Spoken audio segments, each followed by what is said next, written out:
قسەی ئێوە لەسەر ئەو هەڵبژاردنەکانی داهاتوو چییە پێتان وایە تا چەند گرینگە خەڵک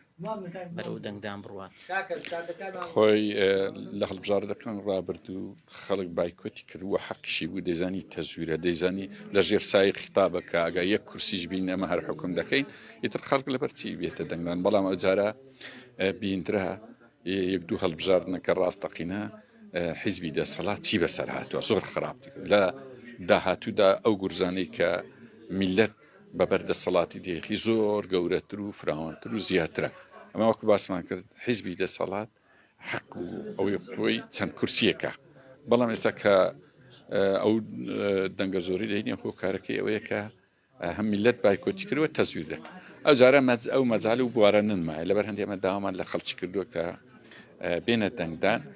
سزایەکەی خۆیان ڕاستەقینە بەسەر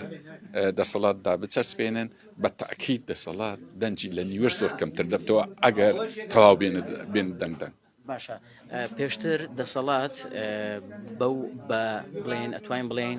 موچە بابەتی موچەی بەکارهێنا بەرامبەر بە هاوڵاتیان بەرامبەر بە فەرمانبەران ئەگەر کارێکی کە بەدڵی ئەوان بانیان کرد بە ئێستا ئەو مەترسێماوە کە بڵێن موچە زۆربەی کارتەکانیان لە دەست چووە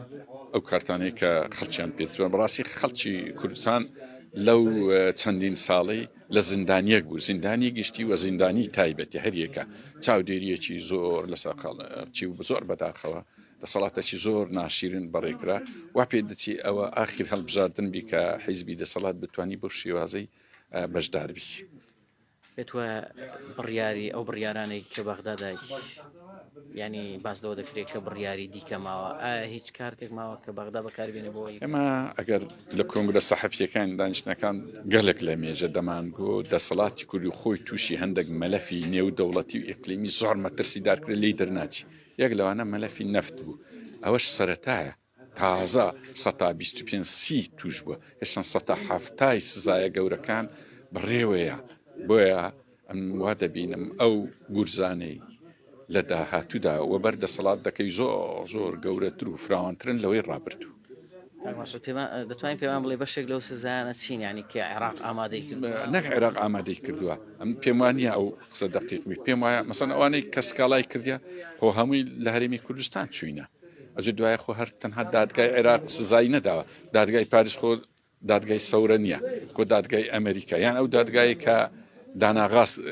دەیکا لەسەر هەرێمی کرد هەر دادگایەک لە دنیای مەلەفی هەرێمی کوردستان و دەسەڵاتی بە سزایان دەدا لە بەرەوەی مەلەف نییە مەلەفەکی نائینسانی دواکەوت و مەلەفێکی سیاسی صرف تەمانەوە سزاد لەبەر هەندێ ئەو مەلەفانە هەیە بۆ نمونە شتێک لە بۆ ئاشکرا دەکەم کە دوورە لەو مۆزوعی لە دەستوری عێراقی و لە قانونی ئەحزابی عێراقی و لە قانونی ئەحزابی کوردستانیش حیزبی چەکدار ڕێی پێ نادرێ هەبی ڕێی پێ نادرێ بەشداری هەڵبژاردن بکە ئەگە ئەو جارش ئەو مەلەفە نێتە گۆڕێ لە داهاتوو دێتە گۆڕێ سزایەکی زۆر گەورە و مەترسیدار بەڕێوەیە ئەتوو ئەگەر جوان تەماشاکەی محکەمەی ئیتحادی ئیسناد دەکاتە سەر قانونەکانی کوردستان جا حکومەکەیتە یان بۆ نمونە لەبارەی موچە یخۆ ئیسنادی کردە سەرچی ئیسنادی کردە سەر ڕێکەوتنەکەی سەرۆک وەزیرانی هەرێمی کوردستان لەگەڵ سەرۆک وەزیرانی عێراق درێت و موچە و داهاتی نەوت و نانەوتی تەسلیم کەیش دەبی موچەت بدات ینی احتیمالی کرد ئەو کاتی کە سەرۆک وەزیرانی کوردستان ڕێکەوتنی لەگەڵ سەرۆک وەزیرانی گوتیان سەرکەوتنێکی گەورەیە ئێستا عین محکەمە ئەو ناوەڕۆکەی کردوتە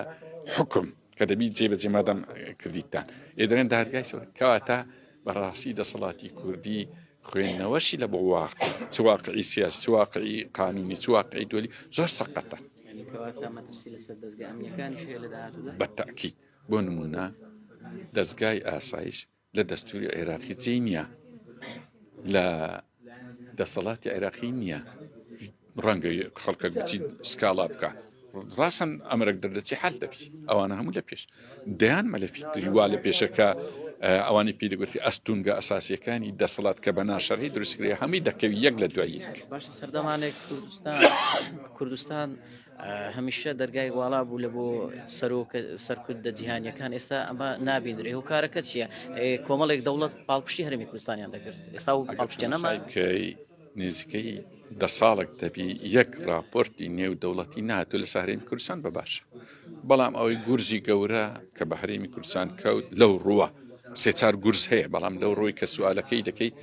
ڕێفراندۆم بوو کە عینادیەکی زۆر گەورە لەگە جیهان کرا دوایش سەرکەوتو نەبوو تەنازل کرا ئەوەی تریش مەسەلەن جیراوەکانی ناوان لێنە جیراوانی بادینان بەڕاستی کاریگەریەکی یەکجار زۆر لە سەهرێمی کوردستان کرد لەبەرەندێ دیبلۆماسیەتی عالم مەسئولینی عالم زۆر پێشەرمەزارە بێتە وڵاتە چوەچەریمی کوردستان بۆیە لەسەر ئاستی قنسول و جێگر و مساعیدی وەزیر خارجی و ئەوانە دێن یعنی ئەوەش هەر باشە یان شتشکە دەتوانین برێن ئێستا سیاسەتی دەولی ئەوەیە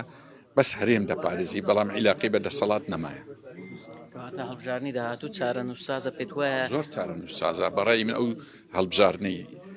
ئەو جارە پێویستە هەموو خەڵک ئامادە بی